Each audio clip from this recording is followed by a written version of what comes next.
যে কোনো দেশের সবচেয়ে বেশি সংখ্যক জনসংখ্যা শহরগুলোতেই বসবাস করে। এমনকি আজকাল তো বেশিরভাগ মানুষ গ্রামের ভিটে বাড়ি ছেড়ে শহরে আসে সুন্দর একটা জীবনের আশায়। কিন্তু আপনি কি কখনো এমন কোন শহর দেখেছেন যেখানে শত শত অসম্ভব সুন্দর অট্টালিকা আছে ঠিকই, তবে সেখানে একটিও মানুষ থাকে না? পিনিকপাড়ার আজকের ভিডিওতে আমি আপনাদেরকে দেখাবো এই সময়কার পৃথিবীর সবচেয়ে বড় এবং প্রভাবশালী কিছু শহর যেগুলো আজকের দিনে জনশূন্য তথা ভুতুড়ে রূপ ধারণ করেছে। Number 1, Al Madam ghost town. UAE হচ্ছে এই পৃথিবীর অন্যতম সবচাইতে উন্নত দেশ, কিন্তু আপনি কি জানেন ইউএইতে এমন এক এলাকা আছে যেখানে অনেক অনেক বাড়ি থাকা সত্ত্বেও একজন মানুষও সেখানে থাকে না। এই স্থানটি ইউএইর আলমাদামে অবস্থিত। এটি আসলে একটি শহর ছিল যেখানে অনেক আরাবিয়ান মানুষ থাকতো, তবে আজ এই শহরটি পুরোপুরি জনশূন্য।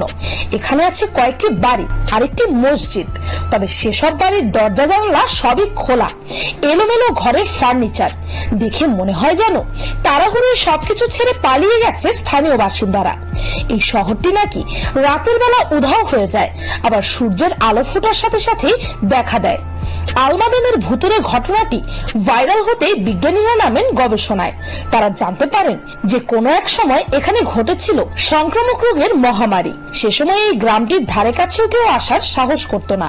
তবে রাতের বেলায় এই পুরো শহরটি কেন, কোথায় আর কিভাবেই বা উধাও হয়ে যায় তা আজও একটি অমীমাংসিত রহস্যই হয়ে রয়ে গেছে। Number 2, Pripyat.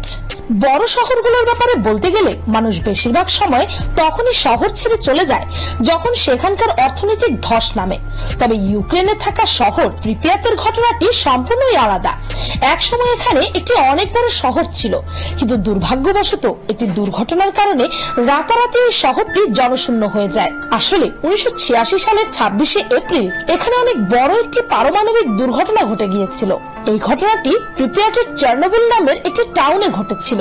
এই টাউনে অনেক বড় একটি নিউক্লিয়ার প্লান্ট ছিল, আর সেটি কোনো কারণে হঠাৎই এক্সপোজ হয়ে যায়, আর এর ভেতরে থাকা সকল রেডিও অ্যাক্টিভ ম্যাটেরিয়ালস বাতাসে ছড়িয়ে পড়ে, যার কারণে মাত্র 36 ঘন্টার মধ্যে এই শহরের 49,000 মানুষ বেঘরে প্রাণ হারায়।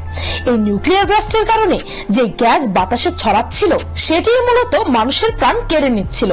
এই কারণেই সেখানকার সরকার এই ঘটনার পর এই সম্পূর্ণ শহরটিকে খালি করিয়ে দেয়, আর এর আশেপাশের 20 কিলোমিটার জায়গা জুড়ে বর্ডার দিয়ে দেয় যেন মানুষ ভুলেও এই জায়গাটিতে ঢুকতে না পারে।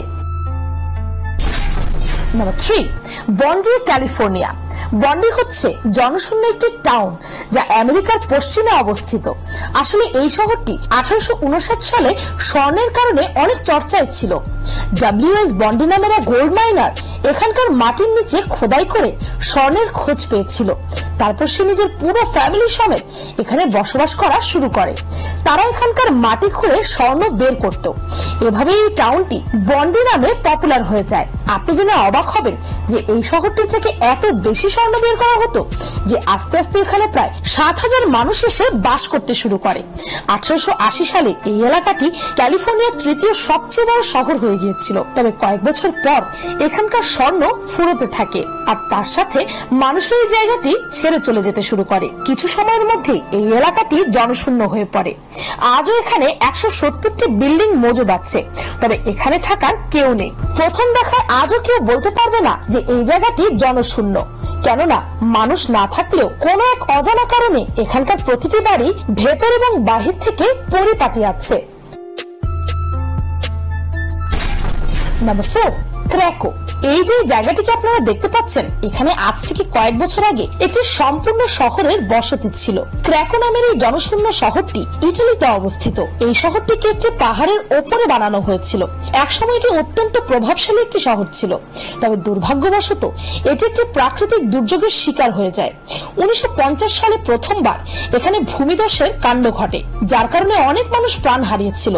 তারপর আস্তে আস্তে এখানে ভূমিধসের ঘটনা বাড়তেই থাকে, ফলে প্রাণের ভয়ে অনেকেই এই জায়গাটি ছেড়ে চলে যায়। তবে 1963 সালে ইটালি সরকার এই টাউনটিকে পুরোপুরিভাবে খালি করার নির্দেশ দেয়, আর এখানে থাকা সবাইকে আশেপাশের এলাকায় শিফট করে দেয়। বর্তমানে এই জায়গাটি পুরোপুরি জনশূন্য, তবে এই টাউনটি এতটাই সুন্দর যে আজও এটি পর্যটকদের আকর্ষণ করে।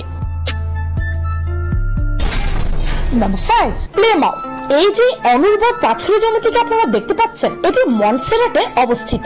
জায়গাটিকে দেখে মনে হয় যেন এখানে বালি এবং পাথর ছাড়া আর কিছুই নেই। কিন্তু আপনি জেনে অবাক হবেন যে একসময় এখানে সম্পূর্ণ একটি শহর ছিল। 1990 সালে এখানে হাজারো মানুষের বসতি ছিল। তবে এই দ্বীপে একটি সক্রিয় আগ্নেয়গিরি মজুদ ছিল, যদিও সেটি শত শত বছরেও ব্লাস্ট হয়নি, তাই সেখানকার মানুষের মনে এ নিয়ে কোনো রকম ভয় ছিল না। তবে 1995 সালের জুলাই মাসে এই আগ্নেয়গিরিটি হঠাৎই অগ্নুৎপাত ঘটায়, আর এর কারণে মুহূর্তের মধ্যে এই সম্পূর্ণ টাউন তথা এখানকার সকল মানুষ জ্বলে পড়ে ছাই হয়ে যায়। এই ঘটনাটির পরেও সরকার এই টাউনটিকে আবারও মানুষের বসবাসের যোগ্য করে তোলে। তবে সেই ঘটনার মাত্র 2 বছর পর আবারও সেখানে আগ্নেয়গিরির অগ্নুৎপাত ঘটে এবং আরো একবার হাজারো মানুষ এতে প্রাণ হারায়। এর কারণে এই সম্পূর্ণ শহরটি 1.8 মিটার পর্যন্ত ছাইয়ের নিচে চাপা পড়ে গিয়েছিল। বর্তমানে এই জায়গাটি হাইলি রেস্ট্রিক্টেড, আর কাউকে এখানে আসার অনুমতি দেওয়া হয় না। ভিডিওটি ভালো লাগলে একটি লাইক করতে পারেন, আর পিনিক পাই চ্যানেলকে সাবস্ক্রাইব করে বেল আইকনে অল নোটিফিকেশনস অন করতে ভুলবেন না যেন। আমি ফাল্গুনি, আজকের মতো এই পর্যন্তই। দেখা হচ্ছে পরের ভিডিওতে।